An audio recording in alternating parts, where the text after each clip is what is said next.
Bonne fête de Soukhot à tous les amis de Beth Shemesh. Aujourd'hui, nous sommes le 7 octobre. Et il y a 2 ans, je ne sais pas où vous étiez, mais où que nous soyons, je crois qu'on se souvient de tout ce qui se passait, de tous les messages que nous avons reçus. Et au début, c'est vrai que peut-être on n'a pas compris réellement ce qui se passait. Le 7 octobre, il y a 2 ans, c'est ça qui a été attaqué. Le kibbutz, et en fin de compte, tous les territoires d'Israël. Des kibbutz ont été attaqués, le territoire d'Israël a été attaqué. Mais aujourd'hui, en cette fête de Soukhot, je voulais vous dire aussi que le loulav a été attaqué. Nous allons parler de cela. Voilà un loulav.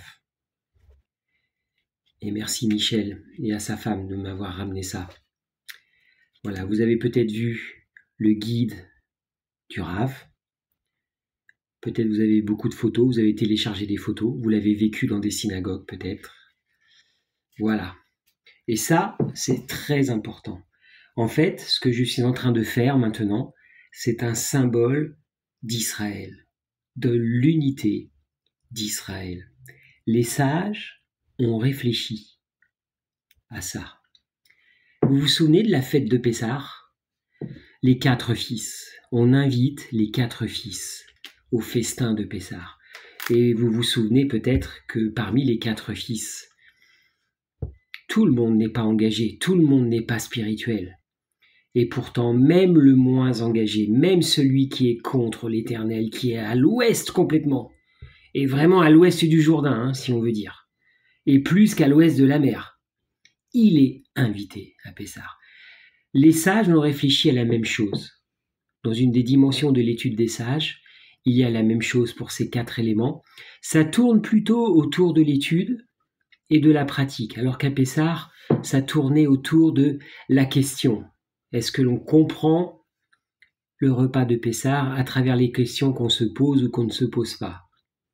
Qu'est-ce que les sages ont dit? Le cédra, il sent super bon, il y a une odeur, c'est un fruit. Odeur et goût agréable. Je ne vais pas le manger, même si j'en aurais envie, mais on va le garder. Il symbolise la personne dans la communauté, pour les sages d'Israël, les personnes qui étudient et qui pratiquent. Qui étudient et qui pratiquent. Le loulav, la branche de palmier, il n'y a pas d'odeur, ça ne sent rien, mais un palmier dattier, j'en ai vu en Tunisie, en Algérie, j'en ai vu beaucoup, ça produit du fruit.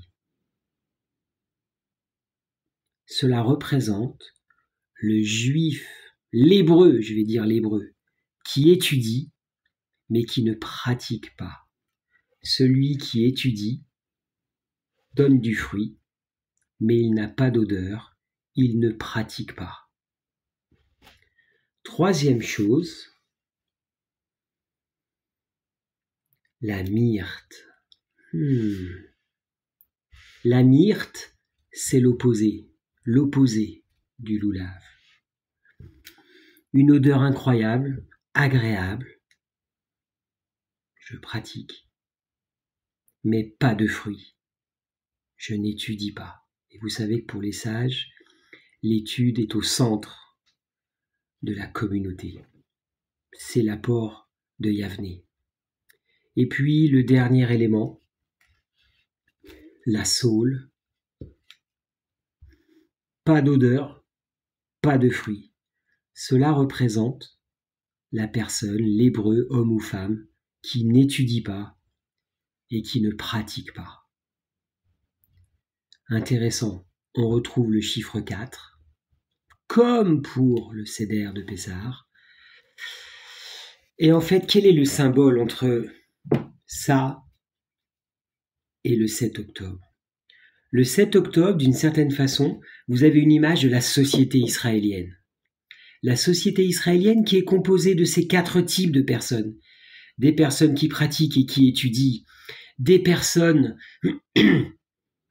qui étudient mais qui ne pratiquent pas, des personnes qui pratiquent mais n'étudient pas, et puis des personnes qui ne pratiquent rien du tout et qui n'étudient rien du tout, loin, loin, loin de la Torah et de Hachem.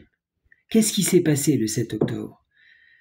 Des hommes, des adolescents, drogués ou pas drogués, peu importe, sont venus et ils ont cassé cette unité.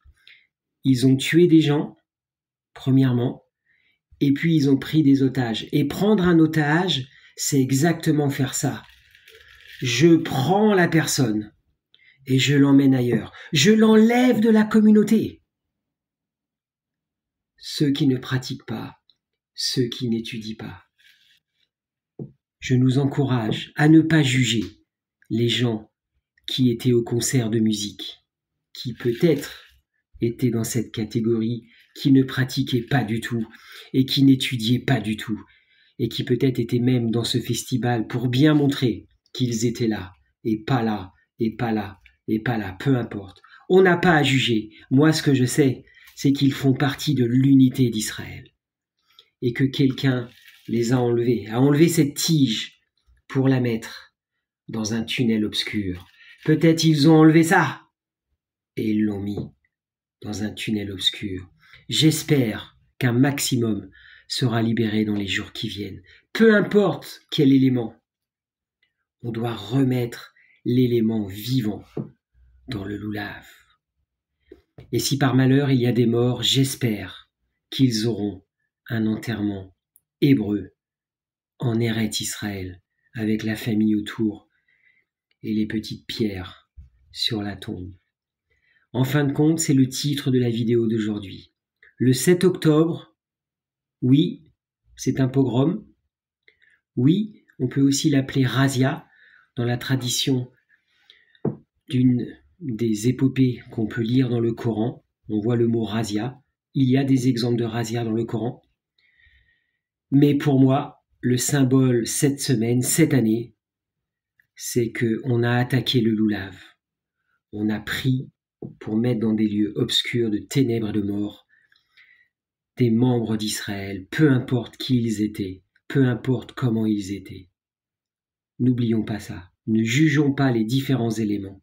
Et si vous avez un loulav à la maison pendant la fête de Sukkot, n'oubliez pas chaque matin, quand vous tiendrez ces 4 éléments, c'est comme si vous vous battiez aussi pour l'unité d'Israël.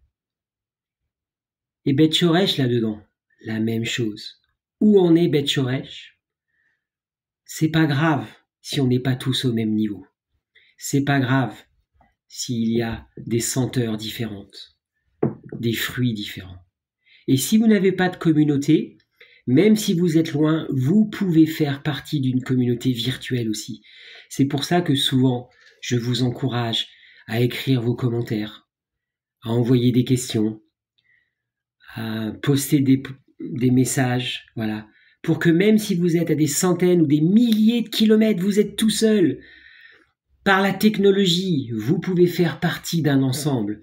Et l'objectif de Beth Shoresh, de tous et de toutes, c'est de faire partie d'un ensemble.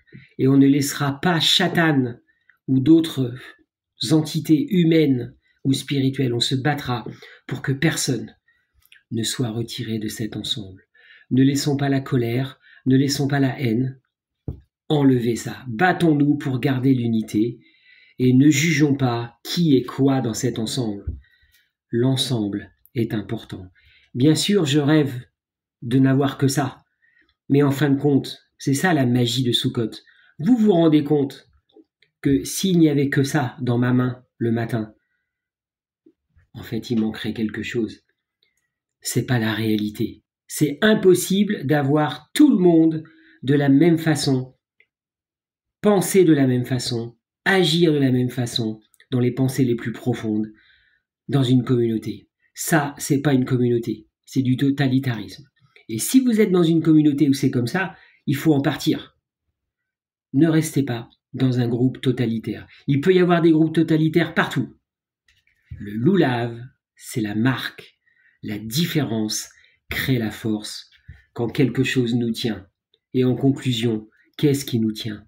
Hachem, la Torah et le Mashiach qui nous aide à tenir encore plus. Bonne fête de Sukkot. tenez bon, ne lâchez pas le loulave et ne laissez rien ni personne retirer des éléments de votre loulave pour finir dans les ténèbres. Bonne fête à tous les amis.